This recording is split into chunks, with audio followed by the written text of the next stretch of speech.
Pode ser. Essa eu aceito, hein? Que joguinho, Leirão. Então vamos contar essa história pra quem não viu e você, infelizmente, vai ter que rever. Posso falar? Acho que vai morrer. A festa antes da bola rolar no Maracanã era digna de decisão. Oitavas que nada, o clima era de final mesmo. Nem dava para esperar menos de um duelo que colocava frente a frente as duas equipes protagonistas do futebol brasileiro nos últimos anos. Flamengo e Palmeiras. Típico jogo para o técnico da seleção brasileira, Dorival Júnior, marcar presença. O rubro-negro teve o controle da partida. Ficou mais com a bola.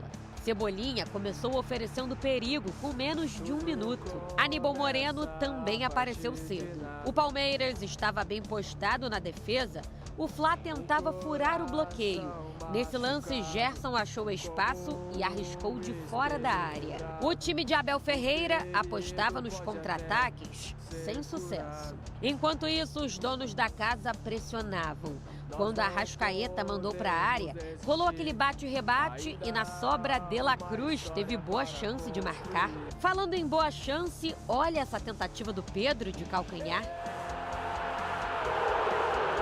Aos 21 minutos, Cebolinha, que fazia boa partida, sentiu dor na coxa e deixou o campo para a entrada de Luiz Araújo. A partir daí, o Palmeiras conseguiu diminuir o ritmo do Flamengo. O jogo ficou mais truncado. O árbitro tirou o cartão do bolso. Pulgar levou amarelo pela falta em Caio Paulista. Logo depois, Rafael Veiga é quem foi punido por essa entrada em Pulgar. A comissão do Flamengo ficou pedindo vermelho para o meia do Palmeiras. Eu não sei se as câmeras do VAR são suficientes para enxergar ou não. E eu queria entender o que passa na cabeça do Igor Benevenuto de não chamar para expulsão um lance clássico como esse, acima do tornozelo. O Igor Benevenuto, sentado, tranquilo, no ar-condicionado, rever o lance de cima para baixo.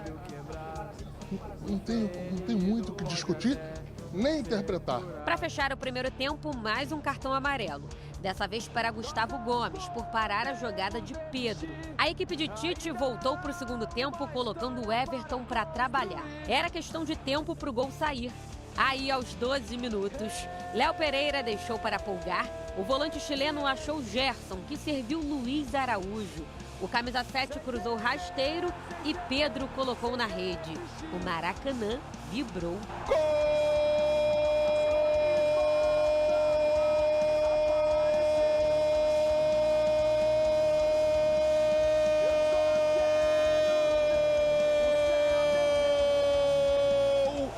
Flamengo! Gol do artilheiro do Brasil, o 29º na temporada. O Palmeiras é a maior vítima de Pedro pelo Flamengo, ao lado do Atlético Paranaense. São 7 gols marcados pelo atacante contra o rival paulista. Não demorou muito para o Fla ampliar. Contou com o vacilo de Gustavo Gomes. Que presente para Pedro! O atacante achou De La Cruz. A bola acabou chegando em Luiz Araújo, que de canhota fez 2-0. O 5º gol dele no ano. Luiz Araújo quase fez o terceiro. O Everton salvou. Já no fim do jogo, Tite e Abel fizeram algumas mudanças. Entre as trocas do time rubro-negro, a entrada de Gabigol, que andou negociando com o time paulista nos últimos meses.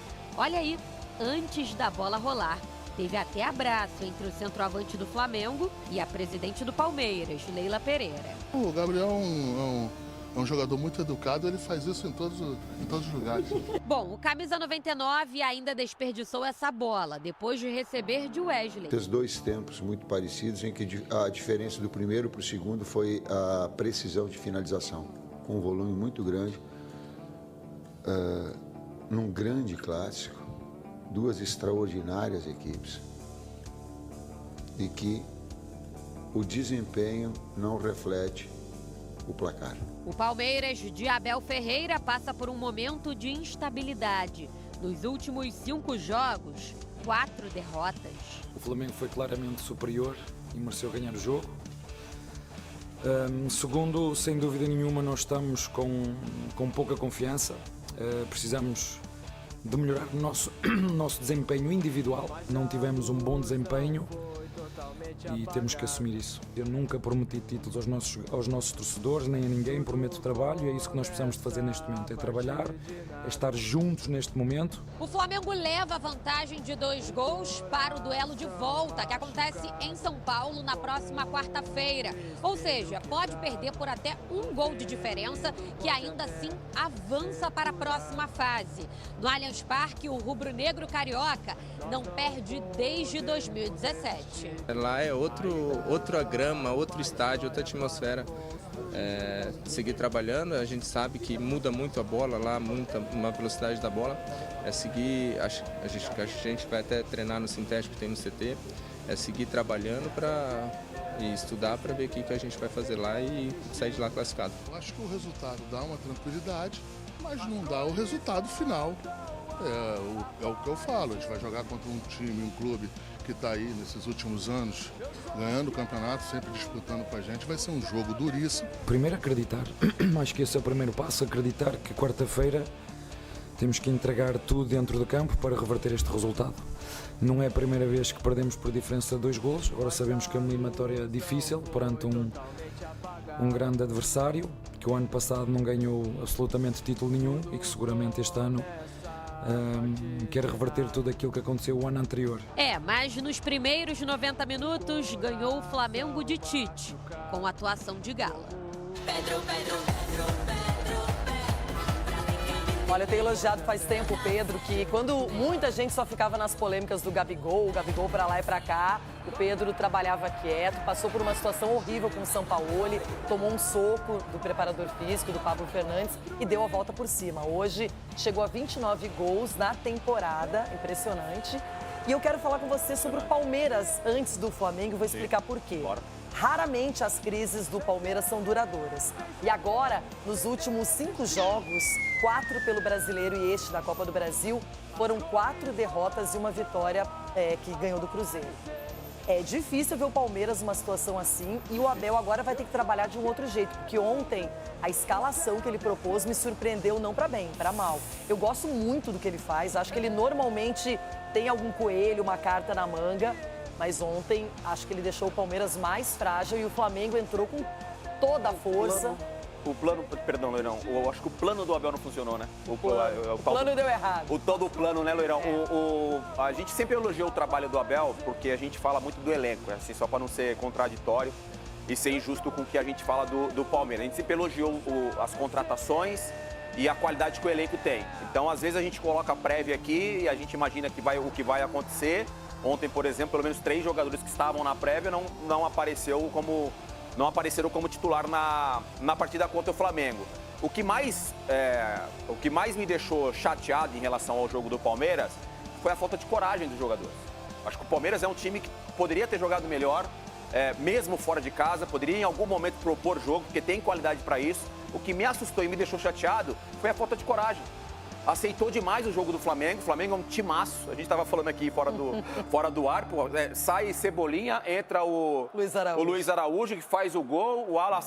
Aí sai Gerson, sai Arrascaeta e os caras estão entrando em campo e continuando fazendo o Flamengo jogar um bom futebol. Mas eu acho que por parte do Palmeiras faltou um pouquinho mais de personalidade, um pouquinho mais de coragem para jogar contra o Flamengo. Agora a gente vê o Flamengo com grandes valores e que estão passando por um bom momento. O Gerson, ele flutua, ele se desloca, ele muda de posição sem o adversário nem perceber. Então, ele acaba sendo um elemento surpresa. E isso facilita muito para o De La Cruz, para o Arrascaeta, para o Pedro, não é? E para quem estiver ali, seja Luiz Araújo, Everton, Cebolinha. É um time hoje muito capacitado na defesa, passa por um grande momento. Você vê que o Matheus Cunha jogou no final de semana, jogou ontem, não toma gols, não só pelo goleiro que nem foi acionado, mas principalmente porque a defesa, que ela é muito bem protegida pelo Pulgar. Então hoje o Flamengo é um time que, se ele continuar nessa batida, ele está passando pela melhor fase na temporada. Essa é a minha opinião. E o Palmeiras está passando pela pior fase em contrapartida. E assim, chega na pior fase num mês extremamente importante, né? Tanto para o Flamengo quanto para o Palmeiras, o mês de agosto. Tem uma sequência de jogos importantíssimos nas competições que os dois times estão estão disputando. O Flamengo foi melhor, o Flamengo foi superior, poderia ter vencido até por um placar melhor e vir mais tranquilo para São Paulo. Você falou aí do Matheus Cunha, que praticamente não trabalhou. Isso fala muito dessa falta de coragem do Palmeiras. Uma ou duas finalizações no jogo, isso é muito pouco para um time que tem a qualidade que tem o Palmeiras. Agora, o Rafael Veiga se envolveu num lance com o Pulgar, em que ele tomou um cartão amarelo, e a reclamação, inclusive na coletiva. O Bruno Spino foi ao lado do Tite para falar sobre isso. O Marcos Braz também se manifestou, porque o Flamengo queria cartão vermelho nesse lance. E aí, o Braulio tá ali, tem o VAR, todo mundo para checar, e o amarelo foi mantido. E se você perde um Veiga para o jogo de volta, perde o grande articulador palmeirense. Eu imagino, assim, tem uma questão de critério que a gente fala muito, todo dia que a gente aqui no Jogo Aberto, e todo dia pós-rodada, a gente fala do critério que os árbitros usam durante a partida. Já